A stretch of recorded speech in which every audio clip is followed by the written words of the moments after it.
Welcome to episode 34 of the MotorMouth podcast. Before I introduce today's guest, I have to dart like the proverbial arrow across to the mysterious land of Essex. And did you know that Brentwood School, a public school established in Essex in 1558, can count actor Keith Allen, the legendary Noel Edmonds, and political high-flyer Jack Straw among its alumni? However, today, that is a mere side story. The important news of the hour is that once again, I'm joined by my illustrious co-host, the young, the enthusiastic, the man who takes pride in his exquisite facial hair. Harry Benjamin, how are you?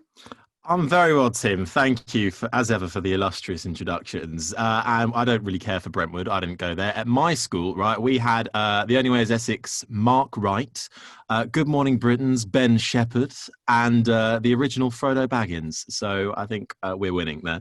Original Frodo Baggins? Not the one, if you like the Hobbit generation. I don't know, like. What's it? That was the old chap. Yeah, the old guy. I think he died recently, actually. But, I mean, I say that. Could be completely wrong. So, anyway. Yeah, I am fine, thank you. I've just absolutely wolfed down a not lean in 15 meal. I'm fucking fuming. Joe Wicks, not having any of that. Lean in 15? It's absolute lies. But apart from that, I'm doing well. How are you? I'm fine, thanks. You don't need to do that. You're a string bean.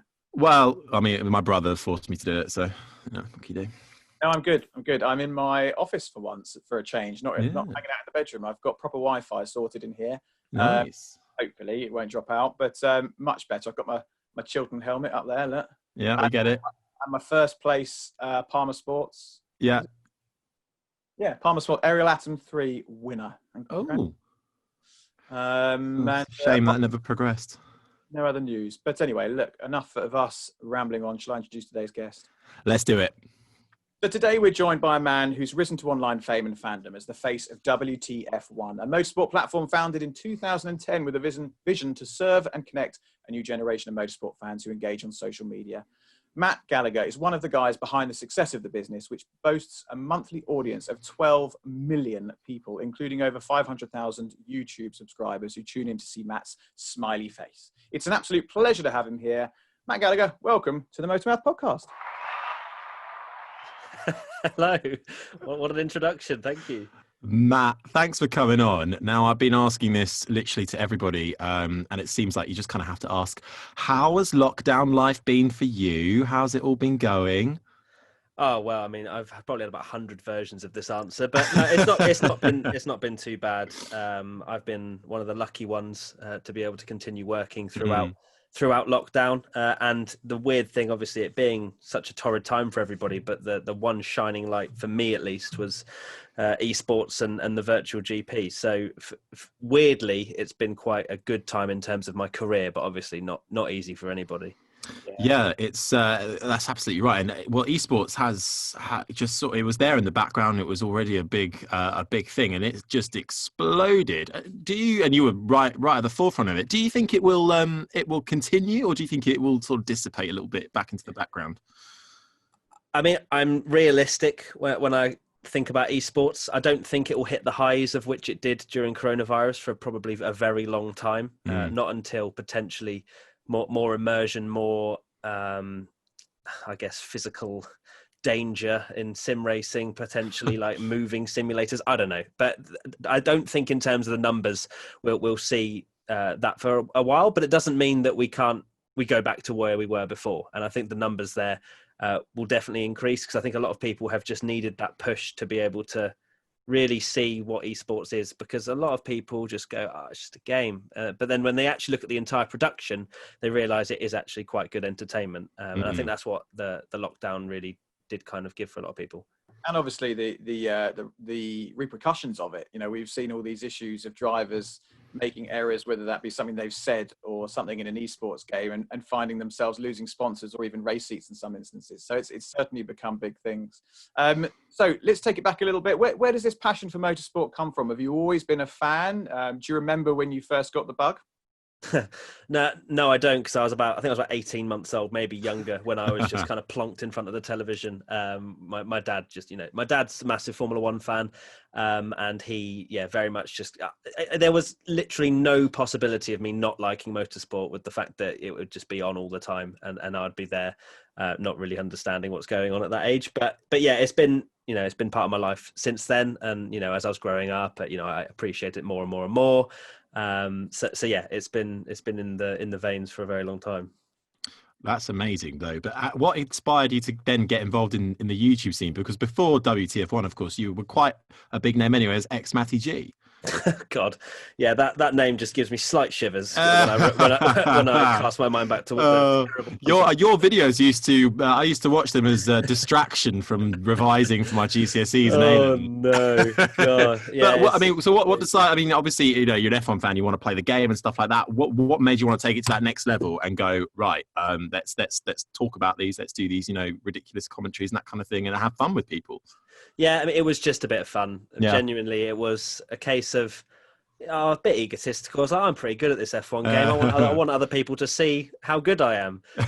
So I just, the first capture card I ever got was called a Blitzbox HD, and it was one of the worst things I've ever seen. I look back at it, like the quality was, we call some footage now potato quality. I don't know what vegetable or whatever it would be back then. But yeah, I just wanted to show me hot lapping, and then I bought a terrible microphone, and I thought, oh, should I do some talking over it?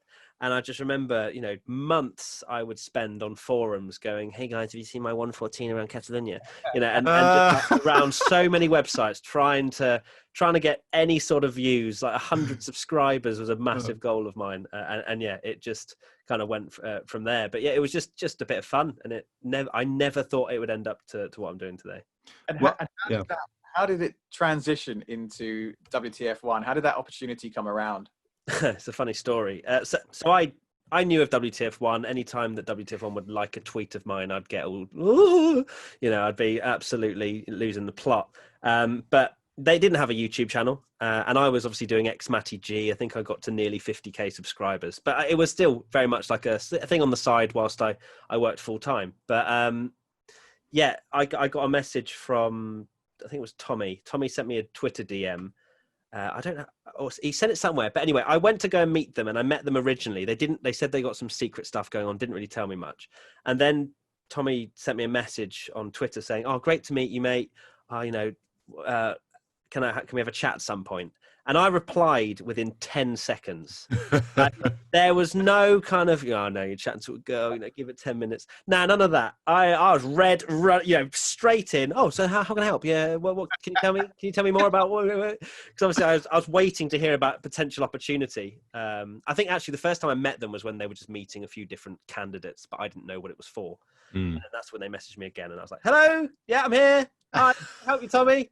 And it's funny, and then they got me in again. Said, I had lots of different tests. I had a voiceover test where I had to write a script and then record it at the office. I had Autosport International where I had a test shoot, which makes my skin crawl when I look at that test shoot, because Is that basically like a screen test? Yeah, they were just basically putting me through all the processes to make sure I could do every part of the job, basically. Wow. And I'm surprised they hired me after looking back on that test footage, because going to that day, I remember it. I was absolutely shitting my pants, because this was the dream job. This was endgame, So for me, this pleb that's been swearing at F1 games, to then be given this opportunity to potentially work within the realms of Formula One was mad. So yeah, there's a brief story of that. What an amazing journey, though. WTF1. So, what year was that when you first joined? Where are we now? 2020. I've been there nearly 3.5 years. So, it was start of 2017 was when I came on. Did you have any idea that it would explode into? Obviously, they were quite a big thing back then, but they've just year on year, it's grown and grown and grown. Did you have any idea what was to come? Not really, no, because obviously I was really excited by the prospect. I knew that WTF1 was a presence in the community, but it was a huge pressure on my shoulders in the fact that they took me on as presenter, but also to manage the YouTube channel. I'm not just talking in front of a camera. I'm doing the ideas and the scripts and everything else to make sure that the content's good. So it's a huge new experience for me. We had 0 subscribers. Okay, we can use a bit of our social following to push it, but at the end of the day, it was a completely different challenge that we had to come up with some staple series and really bring in the audience. So it was difficult. You know, we had ups and downs as you do with most jobs. And, you know, there were times where you think, oh my God, you know, we're getting 10,000 views, which obviously looking now would be very disappointed with it. But back then, you know, we didn't really know if it was good or bad. And yeah, it was a really tough sort of first year to try and get that traction, because I knew what it was like back with Matty G, that it doesn't matter if you've got a bit of following here, there and everywhere. You still need to get that loyal fan base on YouTube so people watch it. Yeah, and it hasn't just propelled WTF1; it's propelled you as well. You're following across Twitter and Instagram. You know, you get thousands of engagements and replies and things like that. And we've seen recently as well in sort of the F1 community that, you know, things can get quite hostile quite quickly. How have you dealt with, you know, things like that? Have you had much of that over Twitter? Because, you know, there's a lot of trolling that goes on. And how do you deal with that kind of thing? Because being on a pedestal that you are, people are going to be like, oh, well, I could do it better. Or, you know, oh, you didn't say this. Or why do you like Charles Leclerc so much? You know, that kind of thing. Yeah, I think I've developed a lot in that area over the years. I think I had something on Reddit maybe a couple of years ago, and I took it really badly. I can't even remember what it was now because I've just deleted it out of my brain. But you know, it's kind of, you know, some, you know, haters, trolls, whatever you want to call them, jump on a bandwagon of whatever. And back then I took it really personally, but then I kind of learned from that, and I was like, Matt, why are you taking this personally? It's online. Whatever they're saying, look, try and take whatever constructive feedback they're trying to say, but in a horrible way. But now it really doesn't faze me at all. Unless a million people were saying, Matt, you're the worst person at your job, I don't think much phases me anymore, which is nice, because yeah, I'm a sensitive soul, but I think in this realms, I'm also quite confident with what we're doing, and the numbers and everything else show that we're doing something right. And as everyone says, if you have haters, you are doing something right. Yeah. So yeah. You're not going to please everyone all of the time, are you? It's absolutely impossible, and it's very easy for people to hide behind their keyboards and say nasty things. But it seems like, on the whole, you know, you're a very popular character in the motorsport world. And talking of motorsport, which presumably Formula One is your main passion, but do you follow other types of motorsport as well? Well, no, not particularly. I mean, I have a respect for all the motorsport series. I'll tune in if I have a bit of time, and, you know, if there's W Series on or a bit of MotoGP, but I'm not passionate about any of those really. It's Formula One. That's my bread and butter. It always will be. Formula 2 I'm massively into now. And I like to watch the feeder series F3 as well. But yeah, apart from that, I don't hugely invest my time in it. We've done a bit of WEC content in the past, which I do actually really like. I've loved going to Le Mans 24 hours, been to the Nürburgring 24 hours, and experiencing them has been amazing. But I wouldn't say that I'm tuning into every WEC race or anything like that. But I like to, I kind of know what's going on, but not in a huge debate. If someone ask me a question about WEC, I'm probably not going to be able to answer it. Right, well, that's the rest of the interview done. All right, well, let's stick to F1 then. So, what do you make of F1 at the moment? Modern Formula One, in your eyes, you know, what's your thoughts? It's difficult to say, because Formula One evolves, as does most sport, and I think that, you know, we're very quick to jump on and complain about the sport. I complain about the sport, but I feel like our methods of communication have changed. Back in the 90s, we didn't have Twitter and Instagram to complain about everything that's going on. Now they're moving forward. You know, they're changing the regulations. They want to make following easier, and I think that they are heading in the right direction. It's just a shame that we've had to delay it a year, because I was very excited for that coming in next year. But I think Formula One is in a good spot in a lot of ways. It's just maybe overshadowed by how well Mercedes are doing.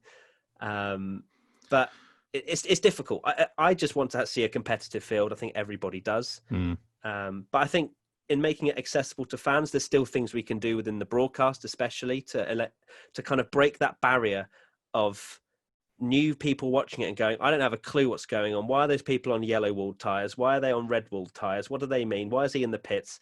And as much as they're trying to bring in graphics like AWS Insights, I was saying it in Internet's Best Reactions last weekend, it gives you no insight. There's Like, I don't know why they're doing these tyre graphics. Like, if I didn't play the F1 game, I wouldn't have a clue what that meant. Yeah, yeah. Like, why is Verstappen's front right 10% and Hamilton's 70? It also takes away some of the fun, because I saw one graphic during the race on Sunday, and it was something like telling you the likelihood of an overtake or how difficult that is. Yeah, green, and then It's like, well, I don't really want to know that. I want to see what happens when that overtake comes. I don't want to be told what's going to happen before it's even happened. It's fun away. And I don't think those, I mean, the AWS graphics, when that got released, even though it was in practice, I think it was universally panned on Twitter. I don't think I saw one positive tweet about it at all. And I understand that they've obviously had this deal with AWS, and they're like, right, yeah, no, we can bring graphics in, but just bring graphics that actually give you something to absorb, rather than striking distance 22 laps, next lap striking distance 6 laps. It's more confusing. Literally, I think that literally happened. Yeah. Was it Bottas, I think, on Verstappen or something like that? And I was watching it with my brother, who is, he likes F1, but he's not, massively into it. Whereas, I can tell what's going on and all that. And he's like, 22 laps. God, that's not very quick, is it? It's Bottas in the Mercedes. Why is he not? And then suddenly it's like, hang on, now it's 6. Well, how does that work? And it's just like, it doesn't make any sense to a casual viewer. It's exactly. like, and it really decreases the sort of the validity of them. But as you say, though, they've made leaps and bounds, especially with Liberty Media coming in and sort of changing the access and the way that especially the broadcast media do stuff. So you're absolutely right. I think changes have been made and they are for the better, but there's still a long way to go.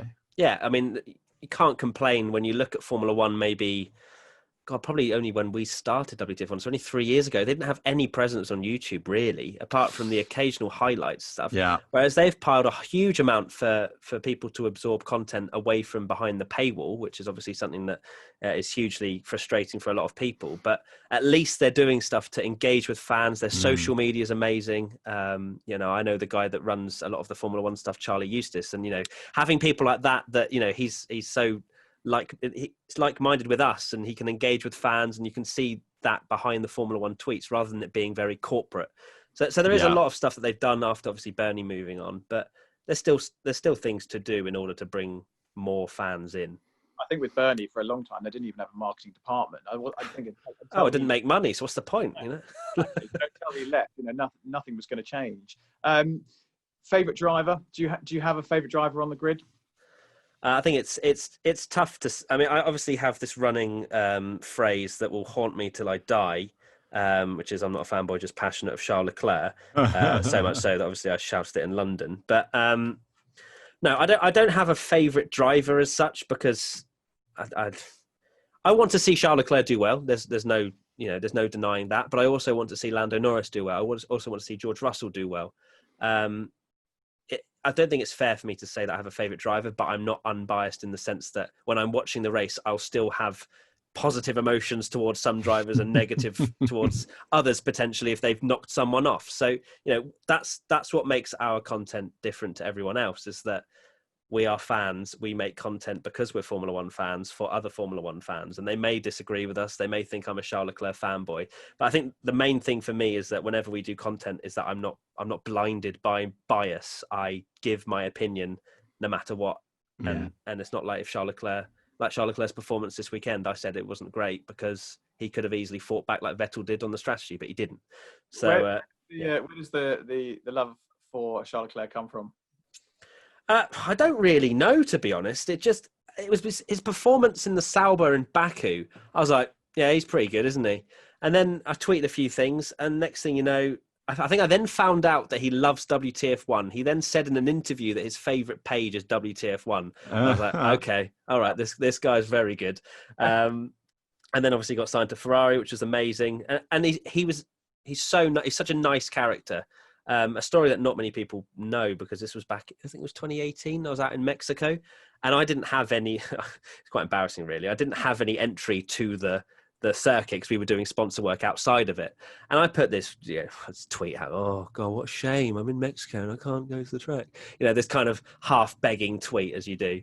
And then Charles Leclerc DM'd me and said, "Oh mate, I can get you in. I've got a spare paddock pass. 2 spare paddock passes. Do you want to come in?" So then me and Jess, who worked with us at the time, dropped off this pass through his manager, and we were in. And I was like, this man is a legend. Yeah.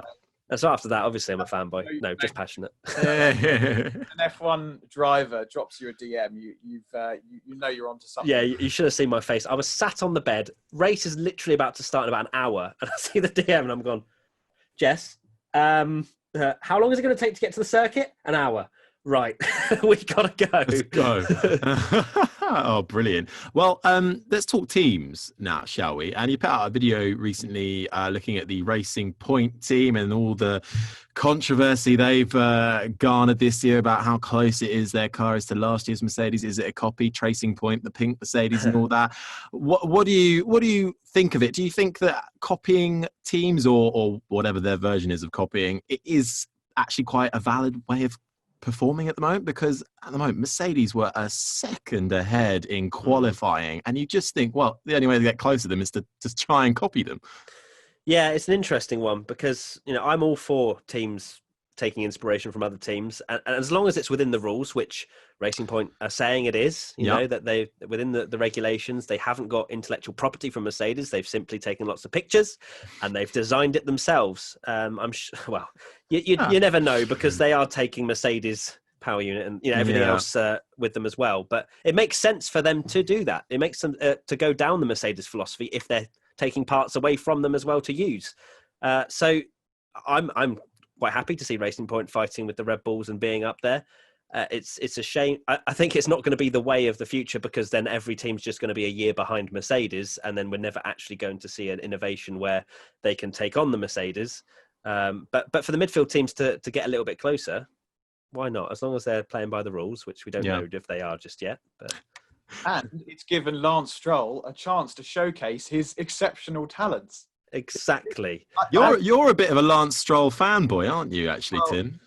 I've always felt a little bit sorry for him, and I must admit, I jumped on the. I'm sorry for Lance Stroll, the son of a billionaire. Into all of these checks. But you know, he's had a rough ride with the media and whatnot, and finally he's got a car that he can show what he's capable of. And you're not in F1, even if you pay your way in with dad's money, you don't get to F1 without being a half decent driver. And to be fair, he's got a good car now, and he did well. He was right up there. I had a bet on him to come first, actually.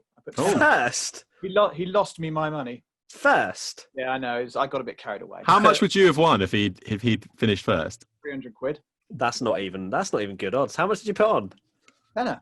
A tenner? I was going to do more. I mean, I understand maybe with the rainy conditions that you fancied the punt. The rain that kept coming in 12 minutes. Had it poured with rain, there was an outside chance that he special. But no, in all seriousness, I have become a little bit of a Lance fanboy, and I messaged on Twitter that he came across well in the interviews with Coulthard on C4, and just stuff. Fair play to him, you know. Okay, he's got lots of money, but I don't know. Felt kind of. No, he was good. He was decent this weekend for sure. I think the one gripe I have with him is that most of his interviews, he looks like he doesn't want to be there. Yeah. And it just looks like his dad wants him to go follow his dream and then eventually leave the sport. That's the feeling I get. It's no denying that, especially this weekend, he's shown that he's got some serious talent. He has got talent. I'd just like to see a bit more personality from him and a bit more sort of Albon and Lando Norris innocence of just, you know, I'm so happy to be here. Yeah, it would have been amazing if he got involved in all the esports as well that happened off season, which really I think helps the characters of like George Russell, Alex Albon, and Lando Norris all come to the fore, and I think it's helped them in a way that they wouldn't have been able to have before, really, in times gone by. You know, and their socials are down to probably their lockdown activities, really, and it's quite nice to see that. Talking of drivers, though. Who do you miss? Now, I'm putting it out there. I'm actually president of the Paul Di Resta fan club, so I miss him dearly, and I support him to the very end. But who do you miss? It's borderline stalking. It is borderline stalking, but hey, it's all good fun. Paul Di Resta, out of every driver. Yeah, don't have this out with me. What? All right, he was he should have been in that Mercedes seat or that McLaren seat, but he never got the chance. And he was done over. He was done over by the managers, by Force India, and he could have been maybe not a champion, but a consistent podium finisher. I just don't think he got the chance. You're getting worked up. Wasn't he drafted in for a Hungary race not too long ago? It was a few years ago. Did an absolutely stellar job. Only a couple of tenths off Stroll. I was like, this is it. This is the comeback. 4 years down the line, he's back. And now he's a pundit. And now at least I get to still see him every day on Sky Sports, although it has been absolutely killing me that they've had the graphic wrong for ages, saying he raced from 2010 to 2011. But finally, my persistent tweets have made that change. So, hey, but we get sidetracked. That's pulled the rest of it into the podcast. Ticked off the list. Who do you miss, though? Because we've got, Maldonado must have been a huge amount of content for you. Yeah. No, that was probably before I joined. That was more Tommy Maldonado. Oh, right, okay, yeah. I don't have the same passion for Maldonado as Tommy does. I'm Michael Schumacher fanboy every single day of the week. When he came back, it was like Christmas every single race weekend. As much as his performances weren't particularly great, there would be nobody else. Michael Schumacher was my hero growing up, and I'm so gutted that. Obviously, the news of what happened to him is horrible, and I like every other Formula One fan, want to know what's going on. But from a racing side of things, I'm so gutted that he didn't get more than one podium. Like, it's ridiculous how quick that Mercedes was, and yet he just got all the bad luck he could have possibly. Like, all the bad luck that he didn't get in his first career, he just got in his return. Yeah, it pained me. It pained me. You drove an F1 car back in 2017, and we often. I didn't pay anyone to mention this, just FYI, because I always get stick about it.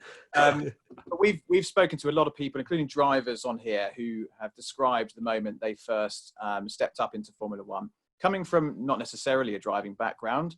What was it like jumping into an F1 car, and take us through that sort of visceral experience, and how did it make you feel doing something like that?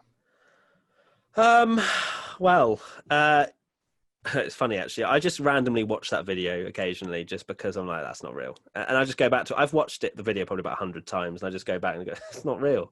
But it was. I remember the day so well because I soaked it in as much as I possibly could because I knew that I had a very limited amount of time in the car. All the time in the car was shown in the video. And getting into because to be fair, a story that people don't really know is that I almost didn't get to go in the car because the Renault mechanics hadn't been told that I was supposed to be going into it. So they were all packing up. And then I was stood there going, is this my dream literally shattering in front of me? Yeah. I couldn't just be like, oi, mate, no, come on, get me in. I'm not going to do that. I was just stood there, just started my job. Only a few weeks in, just kind of stood there, just waiting to go in the F1 car.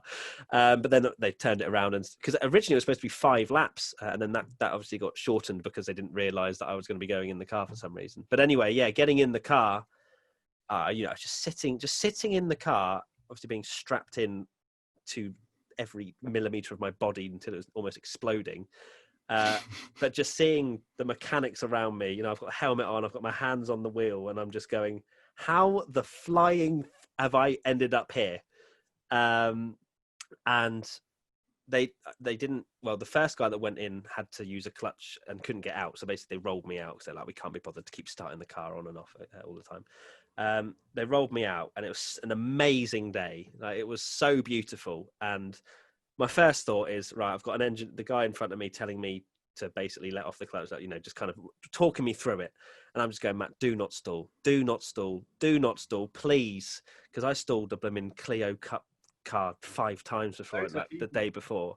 They're easy to stall. Yeah, they're horrific. And I get away. And I'm like, oh my God, I'm driving a Formula One car. Oh my God. I'm genuinely going, Matt, you need to remember every millisecond of this because this is not going to happen again. And then pulling out the pits, pressing the accelerator, and my head was left about 3 flipping miles back down the road. And that was just a little whoop. And I was going, okay, this is nice. And it was only the national circuit. So I turned right and then went on to Wellington Straight just before Maggots and Beckett's. And then I'm going, I have to launch this. I have to go full throttle. I might leave my soul behind, but I have to do this. And so I did it. First go, full beans, and I'm revving out.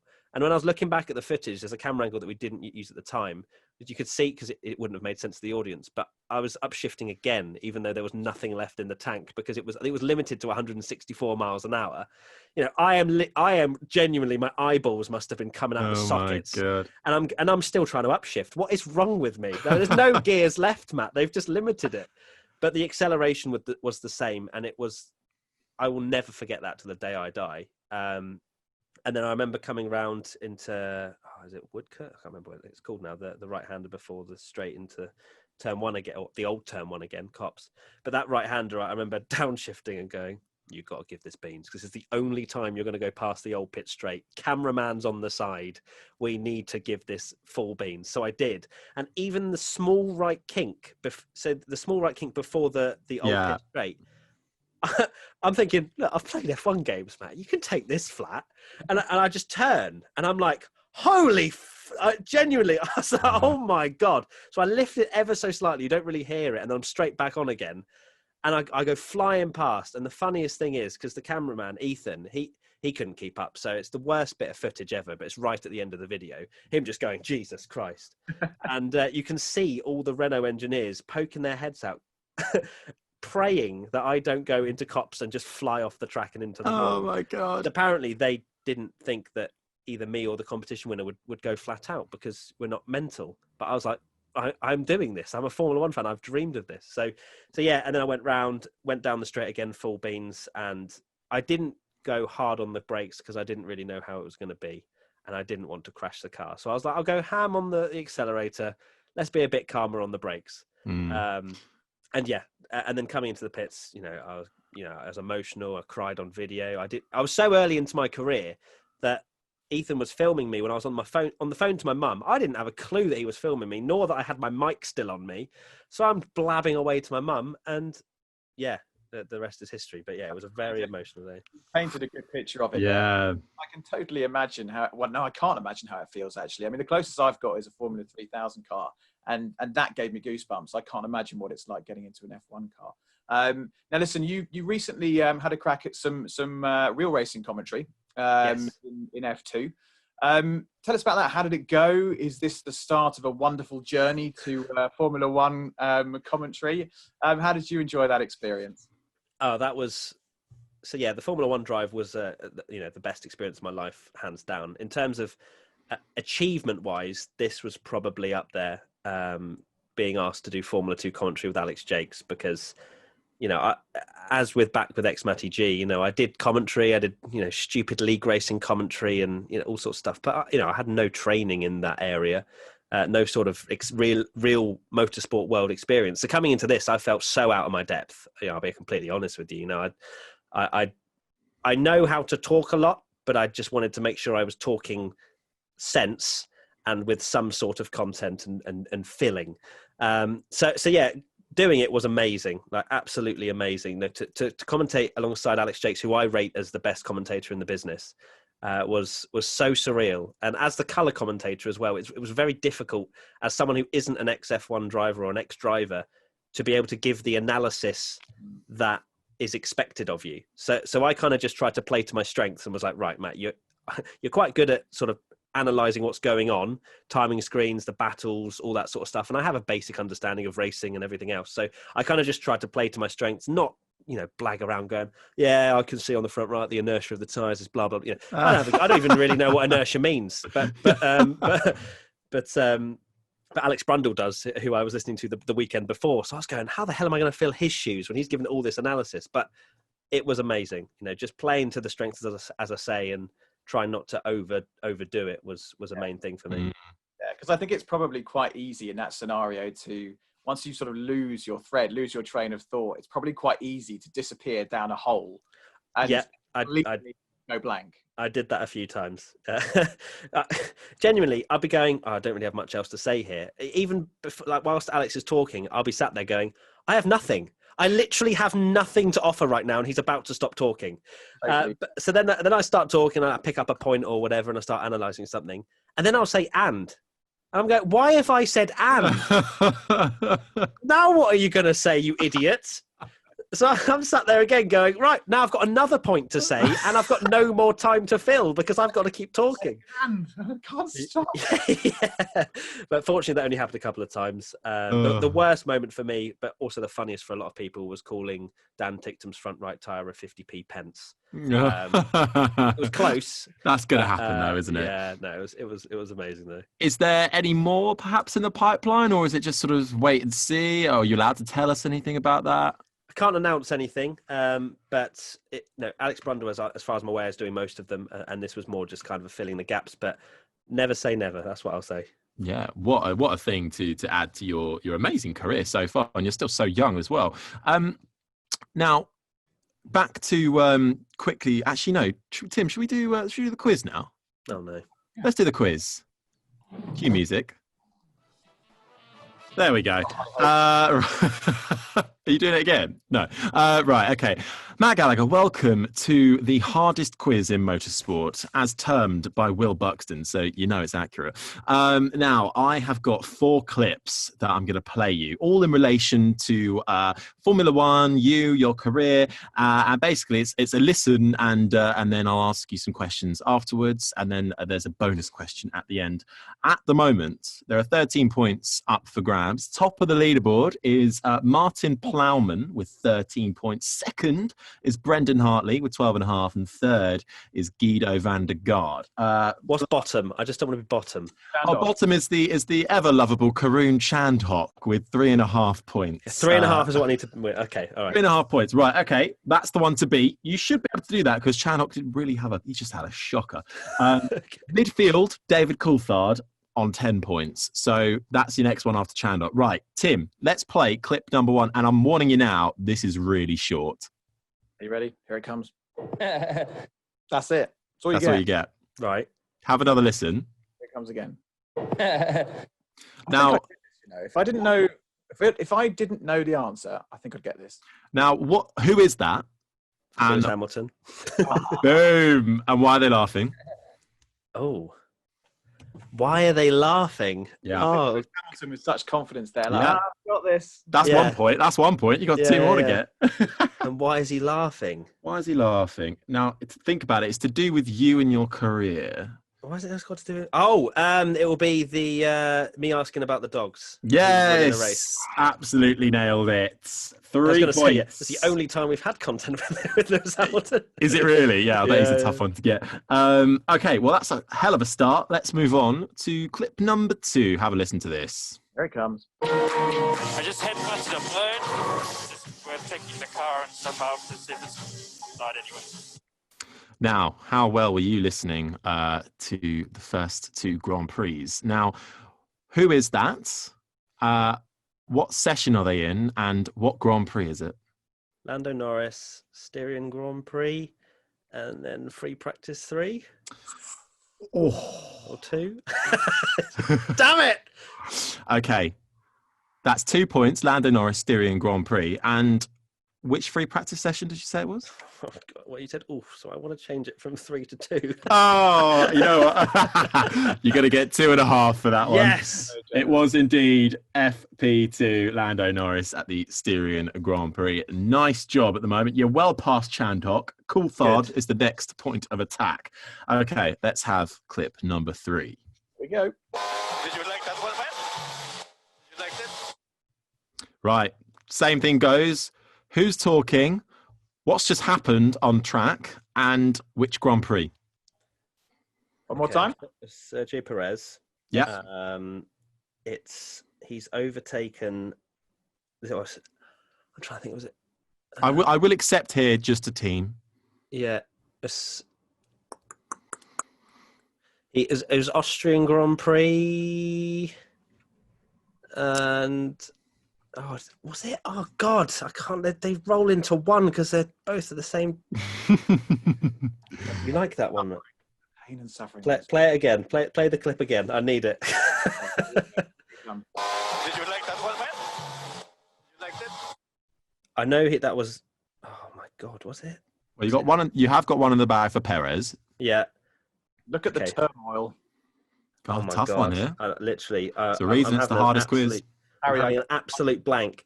think I get to play my. It definitely wasn't Hungary. So it's either Styria or it was Austria, and he had a good race in Austria. I think it was the Austrian. Was it Austrian Grand Prix? Oh no! No, it was Styria. God's sake! Styria. But it was. Was it round the outside at turn 4?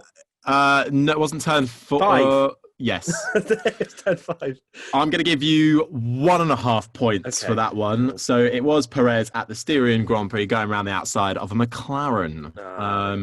Okay, right. Bit of a blip there. Let's see if we can crawl it back. You've got one more clip and then a bonus question.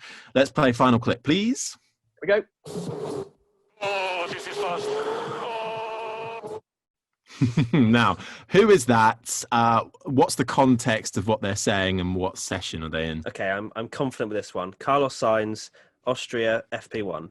Boom, 3 in the bag. Nice. It was his first time going out, and he was like, "Oh my god, this is fast." Yeah, he's brilliant over Team Radio. Okay, your bonus question for an extra point is this: how many views does WTF1's most viewed video have? 4.7 million. Oh, has it gone up? I'll give you that. You rounded it up, but I don't blame you. It's like 4.6.5, but I'll give you that. Yeah. Come on. Give me that 50k. Come on. Right. Okay. So, Matt, where does that leave you? Let's just do the maths. That's a solid. Now, the last time we had Esteban Gutierrez on last week, and I really, really mucked up the maths. I just completely forgot to add 2 extra points, and I was like, "Sorry, Esteban, you come like 3 from the bottom," and actually he'd come like 8th. But Matthew Gallagher, you have achieved 10 points on the hardest quiz in motorsport, which puts you in esteemed company with David Coulthard in 14th position, just below Sebastian Buemi. So that's not too bad names to be surrounded by. Well, I wanted 3 points, so 10 will do. Yeah, you beat Chandot well in there. Well, thank you, Matt, for playing MotorMouths. Well done, good, well done, you. Now listen, we know you're an F1 fan. There's a lot of other different race series out there. Formula E, Extreme E. There's even an electric karting and electric scooter series coming out. First of all, what's your take on the electric series that are all popping up all over the place? And will F1 remain relevant? Well, that's the big question that nobody really knows, which is the scary thing for how Formula One's going to evolve and change. Even with the V6 hybrids, that got a lot of stick, but that's probably not the end when it comes to evolving the series. I think Formula E is a really good series as well, just purely from the fact that they've kind of got it right. And I think the quicker the cars get, the more sort of respect it will probably get from the old school motorsport fans, because I think season 1 of Formula E, I can understand why they got the stick it did in terms of its racing and the cars, because they were slower than Formula Ford cars. So I can understand why motorsport fanatics wouldn't be like, "Oh my god, yeah, electric cars, but they're going quite slowly," so I understand that side of things, but there's absolutely a place for it. So I don't really understand why there's this whole debate of whether or not Formula E deserves a place. It's not competing against Formula One in my eyes. It's a completely separate entity where we can enjoy both, apart from when they put them on the same time and the schedule, and I'm going, why would you do that? Like, that's just, you have one job, just make sure it's not when the F1 is on. So yeah, Formula E, Extreme E, that's the environmental series, isn't it? Yeah, I haven't really seen much come of that since I went to the launch event of it, but I like that sort of thing, and it's cool that they're looking into it. I think the one thing that would probably rein that back is the fact that it wasn't live as far as I was last. It was more of a program rather than it is a live sporting event. So I can probably see where the limitations would be, but then at the same time, if they're driving over the Sahara and the Arctic and things like that, I can understand why it's not live. I don't think the internet would be particularly good out there. So yeah, I completely welcome it, and I'm sure we'll do a lot more work with electric series in the future. And maybe Formula E will get me in their next gen car, just saying. Because I drove the first one, so. I bet that was a bit of a come down post F1 car. No, it was a completely different experience, because granted, it wasn't as quick, but the track that it was on, the Berlin Tempelhof, whatever it's called, the airport. The airport. It was so narrow This was where it genuinely was testing my abilities, and there was no ABS. So I had to genuinely concentrate very hard not to crash. And I almost had the slowest crash of my life at about 4 miles an hour at turn 3 or 4, whatever it is, coming over under the tunnel. So yeah, it was really cool. But by the end of it, I actually felt like I could start pushing, which was quite an exciting thing. That the Formula One car, if I started pushing, I'd end up in the barrier. So yeah. That's where they're doing all the 6 races in 9 days, isn't it? Yeah, all at the same place, but different layouts. 3-track layouts, yeah. Yeah. So That's going to be grueling on them. Matt, what would you tell your 16-year-old self if you could go back in time? Everything's going to be all right. Because I didn't really know what I wanted to do when I was 16. Yeah. And not many people believe this because of the personality they see on camera, but I was extremely shy at school. I was bullied a lot, and my self-confidence was really low. And even now, I'm not the most confident. I know how to put on a confident persona, but I wouldn't say that I am, completely and utterly confident within myself. And I think that's just a natural thing that I've had throughout the years and from my school sort of upbringing. But yeah, I think genuinely you're going to work in F1, mate. Yeah, that's pretty cool. Don't worry about it. You're going to be there. Yeah, and what? It's funny how YouTube and media can bring the best out of people in that way. And we had Mr. JWW, the YouTuber, on here a few weeks ago, and he told us that he before YouTube he had a stutter that caused such problems at school that he couldn't get through anything, couldn't get through a sentence without stuttering. And he found that talking to camera and media and YouTube actually it just disappeared. He just brought him out of his shell, gave him confidence, and it all disappeared. It's amazing what it can do. Listen, I'm curious to know, outside of what you do, what are your hidden talents? What are you good at? Is there anything outside of motorsport that the public don't know about that you're exceptionally good at? Like Will Buxton, for example, is ridiculous at drawing. I don't know if you've seen his... I haven't, no. He's got his own Instagram for his drawings, which are absolutely amazing. Oh, really? What are you good at outside of motorsport? I don't like blowing my own trumpet, but in terms of things that I'd say I'm all right at, singing. I do a lot of singing away from another member of the band. Another member. Over the course of our podcast, we've discovered we could create a band out of a complete mismatch of drivers, broadcasters, personalities. What a team! What a team! Harry's he's in the theatre and all sorts of stuff. I've got an album, I'll have you know. Amazing. It's a choral album. Let's not get too ahead of ourselves here. Sorry, go on. You can sing. What else can you do? I like playing sport, tennis, badminton, anything with rackets, golf. I'd say I'm pretty decent at a variety of sports. I've always enjoyed going and doing that. I'm a massive gamer, obviously. But yeah, I don't have a huge amount of other passions apart from sport and social life with friends and all that sort of stuff. But yeah, I think the main things that comes to mind is singing and playing sport. I actually went on the X Factor when I was 17. Which is something that some people don't know. What? Make it to the live shows? No, I was one stage away from the judges' side of things because there's loads of preliminary rounds. So with the producers, haven't you? Yeah. Yeah, so I got to the final stage of that. Were you a solo act? Yeah. Wow. Exclusive.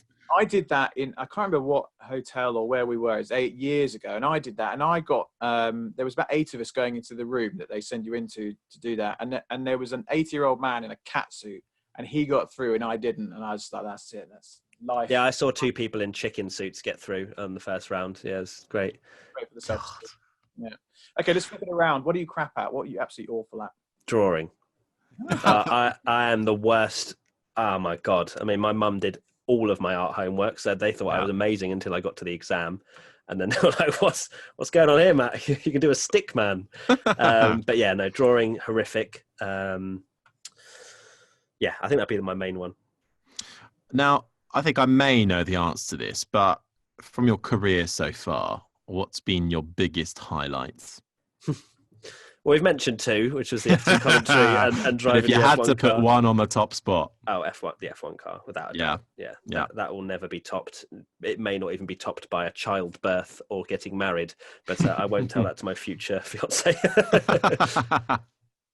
And then let's flip it the other way around, though. Obviously, working in media for a start and motorsport, there could be some tricky, uncertain situations. Have you had any of those, or what's been sort of your most uncertain point in your career? Um, I mean, as you say, it is a difficult thing to go through, especially in our very strange business that we're in. You know, we rely on, you know, lots of, you know, sponsor money and YouTube and everything else to be working. For me, the most uncertain time, probably joining the company, it being 0 subscribers, having the pressure of having to make it work. Otherwise, look, my salary can't be paid. So, I mean, obviously they didn't say that, but in my head, I'm going, well, this has to be a success. Otherwise, what's the point in me? So I'd say that.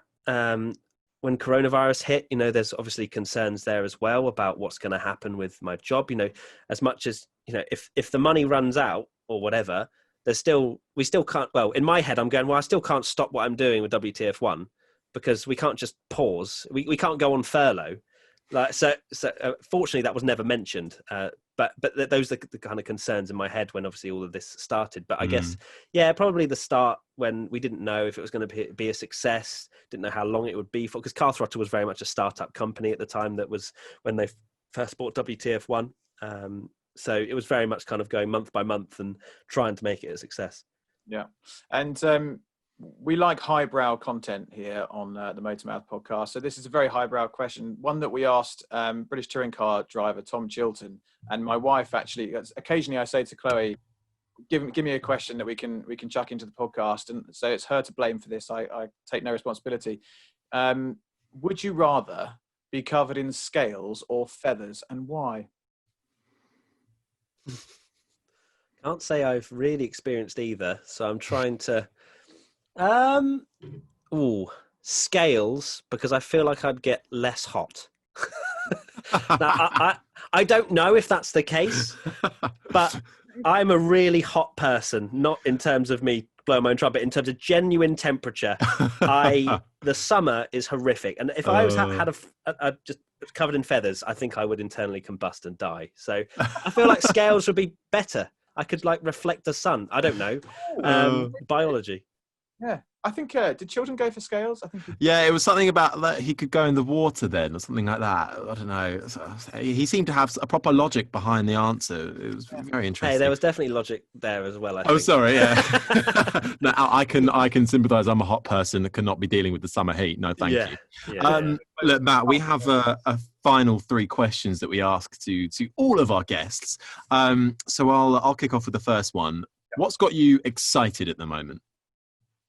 Formula One being back, and I suppose just my career at the moment is quite exciting. I'm really quite excited by WTF1 and the brand and where we're going and the opportunities that I've been able to somehow bag. Still don't really know how, but yeah, it's just really exciting to still 3.5 years down the line be a presence within the Formula One world and kind of looking forward rather than backwards, especially with Talk Esports, our new owners, which you know they brought us through it during that coronavirus time, and they've been incredible. You know, they get esports, they get exactly our tone of voice and what we need. And I'd say it's probably the happiest I've been in terms of where we're at and where we're going. So yeah, that's amazing. Great. If not doing what you're doing, what would you be doing? Something a lot more boring. I probably would. Probably be working with young people. It's what I did before I went into presenting and YouTube and that sort of stuff. I used to work with young people in schools, helping them get through difficult times in school. So I used to work with vulnerable young people, basically. So I imagine I'd probably be still doing something with people. I like helping. I like getting it to the end of the day and thinking I've made a difference. So hopefully I don't have to go back down that route again and this career stays successful for a while. But yeah, probably that if not. I'm sure it will. And the final question to you, Matt, what are you scared of? What am I scared of? Probably not doing the job that I'm doing right now because it's such a volatile thing. You know, we rely on a lot of things like YouTube. We rely on things still remaining. We rely on fans still enjoying our content. So as much as the job is incredible, I still worry from time to time. I don't go to bed worrying, but you know, there's still those concerns sometimes when you have things crop up like coronavirus or whatever, where you think, oh, this dream could actually shatter a little bit. So for me, it's a concern in the sense that, you know, I know that things can change. I know that I can become irrelevant very quickly. I know that people can get bored of content very quickly. So for me, I use that concern and worry, and to make sure that I am the very best that I can possibly be on camera, and I'm the very best when it comes to ideation and making sure that the fans are listened to. Because without them, without literally people watching, I wouldn't be in a job. So that's a great answer, and I think a very humble answer. And it's been great having you on. It's been great watching your progress with WTF1 and your personal career, and seeing you move into your Formula 2 commentary and so on, and all the esports stuff. So all the best for the future. Hopefully we'll see you in a paddock soon. But thank you so much for joining us and taking the time out. We'll let you get on with your evening. But Matt Gallagher, thank you so much for joining us on the MotorMouth podcast. thank you for having me, guys. Very much enjoyed it. Cheers.